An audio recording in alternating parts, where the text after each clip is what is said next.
ನಮಗೆ ಎಲ್ಲ ಸಹಾಯ ಮಾಡಿದ್ರು ಆ ದೇವ್ರು ಸಹಾಯ ಮಾಡಿಸಿಲ್ಲ ಬಿಡ್ರಿ. ನಿಮ್ಮ ಮನೆ ಬಗ್ಗೆ ನಾನು ಉಟ್ಕೊಂಬಂದು ದುಡ್ಡು ಕೊಡ್ತೀವಿ, ನನ್ನ ಪರಿಚಯ ಇದ್ರಾ? ದೇವರೇ ಕಳ್ಸಿರ್ತಾನೆ ಯಾರೋ ಒಬ್ಬರನ್ನು ಅಲ್ವಾ? ನಂದನ್ ಸರಿ ಹೋಗಿದ್ ಬಿಡಿ. ಇಲ್ಲಿ ಬಿಡು ಅಳ್ಬೇಡ. ತಾಕೊಳ್ತ್ಯಾ? ಮಾರಾಟ ಮಾಡಿದೆ. ನಿನ್ ಮಗನಿಗೆ ಆಪರೇಷನ್ ಜಮೀನು ಮಾರಾಟ ಮಾಡಿದ್ಯಾ? ಎಲ್ಲ ಜಮೀನು ಸಹಾಯ ಮಾಡಿದ.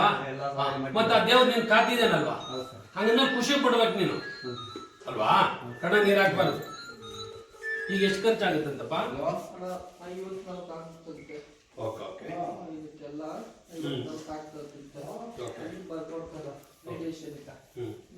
ಮಾಡಿಸ್ಕೊಂಡು ಅಲ್ಲೇ ಒಂದು ವಾರ ಇರ್ತೀರಿ ಬೆಂಗಳೂರಾಗ, ಆಮೇಲೆ ಬಂದು ಹೋಗ್ತೀರಣ್ಣ. ನೀವು ಅವ್ರ ತಾಯಿನಮ್ಮ? ಏನಾಗಲ್ಲ, ನಿಮ್ಮ ಮಗ ಆರಾಮಾಗ್ತಾನೆ, ತಲೆ ಕೆಡ್ಸ್ಕೊಂಬೇಡ. ಬಾರಿ ಇಂಟೆಲಿಜೆಂಟ್ ಅಣ್ಣ.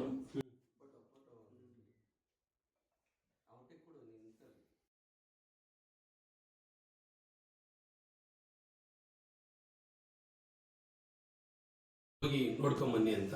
ಹಂಗಾಗಿ ಅವರು ನನ್ನ ಗಮನಕ್ಕೆ ತಂದರು.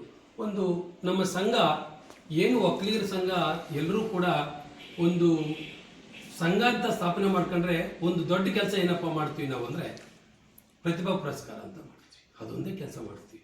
ಆದರೆ ನನ್ನ ಪ್ಯಾರಾಮೀಟ್ರಲ್ಲಿ ಹೇಳೋದಾದರೆ ಅದೇನು ಮಹಾ ದೊಡ್ಡ ಕೆಲಸ ಅಲ್ಲ. ಅದು ಒಬ್ಬರನ್ನ ಪ್ರಶಂಸೆ ಮಾಡೋದಷ್ಟೇ, ಒಬ್ಬರನ್ನ ಬೆಂತಡ್ತೀವಿ ನಿಜ. ಆದರೆ ಈ ಥರದ ಕಷ್ಟದಲ್ಲಿ ಇರ್ತಕ್ಕಂಥ ನಮ್ಮ ಸಮುದಾಯದಲ್ಲಿ ಯಾರಾದರೂ ಕಷ್ಟದಲ್ಲಿದ್ದಾರೆ, ಆ ಸಮುದಾಯದಲ್ಲಿ ಓದ್ತಿರೋಂಥ ಮಕ್ಕಳಾಗಿರ್ಬೋದು, ಅಥವಾ ಯಾರೋ ಒಬ್ರು ಅನಾರೋಗ್ಯದಿಂದ ಬಳಲ್ತಿರೋಂಥವ್ರಾಗಿರ್ಬೋದು, ಅಂಥವರ ಕಷ್ಟಕ್ಕೆ ಸ್ಪಂದಿಸಿರೋಂಥ ಈ ಸಂಘಕ್ಕೆ ನಾನು ಒಂದು ಹ್ಯಾಟ್ಸಾಪ್ ಹೇಳಬೇಕಾಗತ್ತೆ. ಅದಲ್ಲದೆ ಈ ಥರದ ಯಾರೇ ಸಂಘಗಳನ್ನ ಕಟ್ಕೊಂಡಿದ್ರು ಆ ಸಮುದಾಯದವರ ಏಳ್ಗೆಗಾಗಿ ಆ ಸಂಘಗಳನ್ನ ಕಟ್ಕೊಬೇಕು, ಅಥವಾ ಬೇರೆ ಯಾವುದೇ ದುರುದ್ದೇಶಗಳಿಂದ ಕಟ್ಕೊಂಬಾರ್ದು ಅಂತ ಎತ್ತಿ ತೋರಿಸಿರುತ್ತ ನಾವು ಹೇಮಗೌಡ ಸಂಘ ಒಕ್ಕಲಿಗರ ಸಂಘಕ್ಕೆ ನಾನು ಅವ್ರ ಚಿರುಣಿ ಆಗಿರ್ತೀನಿ. ಅಂಥದ್ದು ಕೂಡ ನನ್ನ ಒಂದು ಕಷ್ಟದ ಹಣವನ್ನ ಈ ಥರದ ಒಂದು ಕಷ್ಟದಲ್ಲಿರೋರಿಗೆ ಸದುಪಯೋಗವಾಗಿ ಮಾಡ್ಕೊಳ್ತಿರಂತ ನನ್ನೆಲ್ಲ ಸ್ನೇಹಿತರಿಗೂ, ಪಾಪ ನಮ್ಮ ವೀರಪ್ಪನವ್ರಿಗೂ, ಅವರ ತಾಯಿ ತಂದೆಗಳಿಗೂ ಒಳ್ಳೇದಾಗಲಿ. ಅವ್ರ ಕಷ್ಟಕ್ಕೆ ಏನಾಗಿದೆ ಆಪರೇಷನ್ ದುಡ್ಡನ್ನ ಪೂರ್ತಿ ನಮ್ಮ ಎಲ್ ಜಿ ಫೌಂಡೇಶನ್ ಭರಿಸ್ತದ ಅಂತ ಹೇಳಿ ಈ ಸಂದರ್ಭದಲ್ಲಿ ನಾನು ಹೇಳಕ್ಕೆ ಇಷ್ಟಪಡ್ತೀನಿ. ಹಾಗಾಗಿ ಅವ್ರ ಚೆಕ್ಕನ್ನು ಕೂಡ ಈಗಲೇ ನಾವು ಅವ್ರ ಹಸ್ತಾಂತರ ಮಾಡ್ತೀವಿ. ಅವರು ಪ್ಲಾನ್ ಮಾಡ್ಕೊಬೋದು, ಅವ್ರು ಇವತ್ತೇ ಅವರ ಅಕೌಂಟ್ಗೆ ಹಾಕೊಂಡು, ಇವಾಗ ಏನು ನಿಮ್ಗೇನು ಲೇಟ್ ಆಗಲ್ಲ. ನೀವು ಈಗ ಬೆಳಗ್ಗೆ ಹಾಕಿದ್ರೆ ಮಧ್ಯಾಹ್ನ 1:30 ಅಷ್ಟೊಳಗೆ ನಿಮ್ಮ ಅಕೌಂಟ್ಗೆ ಬಂದಿರ್ತದೆ. ಹಾಗಾಗಿ ನೀವೊಂದು ಅಪಾಯಿಂಟ್ಮೆಂಟ್ ತಗೊಂಡೋಗಿ ಹಾಸ್ಪಿಟ್ಲಲ್ಲಿ ತೋರಿಸಿ ಆ ಮಗುನ ಯೋಗೇಶ್ವರ ವಿಚಾರಿಸ್ಕೊಂಬಂದು ಎಲ್ಲ ಸರಿ ಆದ್ಮೇಲೆ ನಮ್ಗೆ ಮಾಹಿತಿ ಸಲ್ಲಿಸಿದ್ರೆ ಅದೇ ನಮ್ಗೆ ಖುಷಿಯಾದಂಥ ವಿಚಾರ.